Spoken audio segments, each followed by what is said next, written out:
ESPN ক্রিক info কিংবা আপনার ক্রিক বাজের নিউজগুলো এগুলো টোটালি ইন্ডিয়া বেসড আপনার পোর্টাল। বাংলাদেশে পসিবিলিটি আছে ওয়ার্ল্ড কাপে খেলার, সেটা কোথায় খেলবে আমি জানি না। অবশ্যই ক্রিকেটারদের মন খারাপ, ক্রিকেটারদের খেলতে চায়। ভাই মানে প্রথম প্রশ্ন যেটা বাংলাদেশ বিশ্বকাপ খেলার সম্ভাবনা আছে সম্ভাবনা আছে, এখন যেহেতু ফাইনাল ডিসিশন হয় নাই আর চূড়ান্ত ডিসিশন হওয়ার আগ পর্যন্ত আমরা আসলে বলতে পারবো না যে সম্ভাবনা নাই।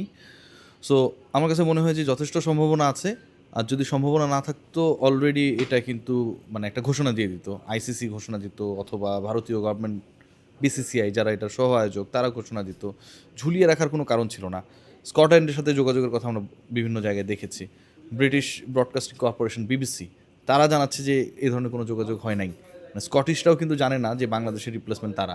বিভিন্ন উড়ো খবর আসছে এবং ফাইনাল ডিসিশন হয়নি দেখে কিন্তু এই খবরগুলো ছড়াচ্ছে।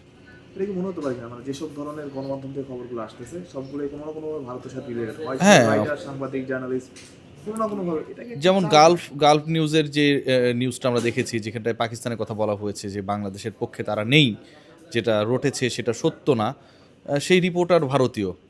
আবার যদি আমরা দেখি এএফপির খবর যেটা, সেটা হচ্ছে এএফপি দিল্লি বা নয়াদিল্লি, ভারতীয় বেস্ট এএফপি, মানে ভারতকে কাভার করে এএফপির যেই উইংটা সেটার নিউজ।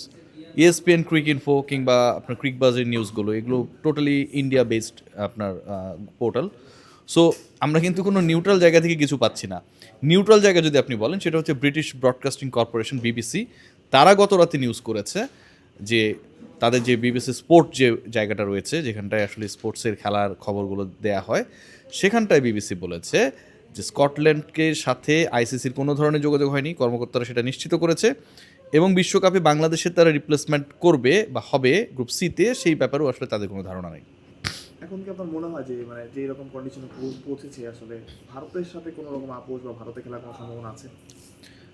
এটা আসলে বলা মুশকিল যে ভারতে বাংলাদেশে খেলার সম্ভাবনা কতটুকু আছে কতটুকু নেই, কারণ এন্ড অফ দ্য ডে যতক্ষণ না পর্যন্ত আপনি জানতে পারবেন যে রেজাল্টটা কী। এমনও হইতে পারে ধরেন দুই দেশের মধ্যে একটা সিদ্ধান্ত গৃহীত হলো যেখানটায় হচ্ছে তারা পারস্পরিক শ্রদ্ধা জ্ঞাপন করে ডিসাইড করলো যে ঠিক আছে, মানে কোনো পক্ষই যেন সম্মান না হারায়, লজ্জা না পায়। মানে একটা থাকে না, সবাই তো জিততে যাচ্ছে এখানটায়, যে বাংলাদেশের 2-2 করলো, 3-1 করলো, এরকম এরকম প্রপোজালও আসতে পারে, আসতেই পারে। মানে আমি বলছি না যে আসবে না, আমি বলছি না যে আসবেই, আসতেই পারে। So let's see. আমার কাছে মনে হয় অনেক কমপ্লিকেটেড ব্যাপার এটা, শেষ পর্যন্ত কীভাবে বলা খুবই মুশকিল। বাট বাংলাদেশে পসিবিলিটি আছে ওয়ার্ল্ড কাপে খেলার, সেটা কোথায় খেলবে আমি জানি না। ভাই পাকিস্তানের ব্যাপারটা, পাকিস্তানের ঘটনার কথা খুব সত্য।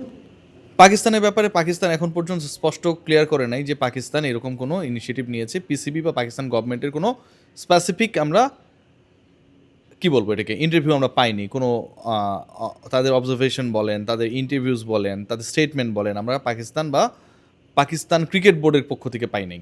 আবার এটাও আমরা পাইনি যে তারা বাংলাদেশের সাথে নাই, এরকম কোনো স্টেটমেন্ট আমরা পাইনি। সো ব্যাপারটা আমার কাছে মনে হয় যে এখনও 50-50। হ্যাঁ, যেহেতু তারা বলে নাই যে বাংলাদেশের সাথে আছে ওপেনলি, আবার এটাও বলে নাই যে বাংলাদেশের সাথে তারা নাই, যে খবরগুলো উঠেছে এগুলো ভুয়া, সেটাও বলে নাই। সো আমার কাছে মনে হয় there is something going on. ক্রিকেটারদের কি মন খারাপ? অবশ্যই ক্রিকেটারদের মন খারাপ, ক্রিকেটাররা খেলতে চায়। এন্ড অফ দ্য ডে ক্রিকেটাররা খেলতে চায়। এখন মন খারাপ মানে এই না যে আমি ভারতে গিয়ে কেন খেলতে পারলাম না। ক্রিকেটারদের মন খারাপ এই কারণে যে আসলে বিশ্বকাপটা যদি খেলতে না পারে, এই বিশ্বকাপকে ঘিরে কত পরিকল্পনা হয়েছে, এই বিশ্বকাপকে ঘিরে আমাদের কত স্বপ্ন রয়েছে। সো ডেফিনেটলি ক্রিকেটাররা যেই পরিশ্রম করে বিশ্বকাপে জায়গা করে নিয়েছে, তারা খেলতে না পারলে তো মন ভালো থাকার কোনো কারণ নেই।